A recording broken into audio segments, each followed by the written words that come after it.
ನಮಸ್ತೆ ಎಲ್ರಿಗೂ.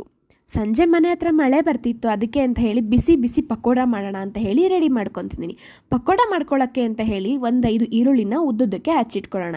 ಈ ಈರುಳ್ಳಿ ಹೇಗಿರಬೇಕು ಅಂದರೆ ಫುಲ್ಲು ಉದ್ರುದ್ರಾಗಿರಬೇಕು. ಈಗ ಉದ್ರುದ್ರಾಗಿದೆ. ಇದಕ್ಕೆ ಒಂದು ಸ್ವಲ್ಪ ಕೊತ್ತಂಬರಿನ ಚಿಕ್ಕದಾಗಿ ಕಟ್ ಮಾಡಿ ಹಾಕ್ಕೊಂಡು 1 ಹಿಡಿ ಆಗುವಷ್ಟು ಕರಿಬೇವು, 2 ಸ್ಪೂನ್ ಆಗುವಷ್ಟು ಕಡಲೆ ಹಿಟ್ಟಿಗೆ 1 ಸ್ಪೂನ್ ಆಗುವಷ್ಟು ಅಕ್ಕಿ ಹಿಟ್ಟನ್ನ ಹಾಕ್ಕೊಂಡು ಬೇಕಾಗಿರೋಷ್ಟು ಉಪ್ಪು, ಒಂದು ಸ್ವಲ್ಪ ಅಚ್ಕಾರದ ಪುಡಿ, ಸ್ವಲ್ಪ ಸೋಡಾ ನೀರು ಹಾಕ್ಕೊಂಡು ನೀಟಾಗಿ ಕಲಸಿಟ್ಕೊಳ್ಳೋಣ.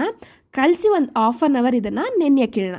ಇದು ನೆಂದಾದಮೇಲೆ ಗ್ಯಾಸ್ ಮೇಲೆ ಒಂದು ಕಡಾಯಿ ಇಟ್ಕೊಂಡು ಅದಕ್ಕೆ ಎಣ್ಣೆ ಹಾಕ್ಕೊಂಡು ಎಣ್ಣೆ ಕಾದ್ಮೇಲೆ ಇದಕ್ಕೆ ಪಕೋಡ ಶೇಪಲ್ಲಿ ಪಕೋಡನ ಹಾಕ್ಕೊಂಡು ಎರಡೂ ಕಡೆ ನೀಟಾಗಿ ಬೇಯಿಸಿ ಬಿಸಿ ಬಿಸಿ ಪಕೋಡ ಜೊತೆ ಒಂದು ಟೀ ಅಥವಾ ಕಾಫಿನ ಇಟ್ಕೊಂಡು ಕುಡಿತಾ ಇದ್ದರೆ ಆ ರುಚಿ ಬೇರೆ ಅಲ್ಲ. ಈ ರೆಸಿಪಿನ ಟ್ರೈ ಮಾಡಿ ಹೇಗಿತ್ತು ಅಂತ ಹೇಳೋದನ್ನು ಮರಿಬೇಡಿ. ಇನ್ನು ನನ್ನ ಫಾಲೋ ಮಾಡ್ತಿಲ್ಲ ಅಂದರೆ ಬೇಗ ಹೋಗಿ ಫಾಲೋ ಮಾಡಿ. Thank you for watching.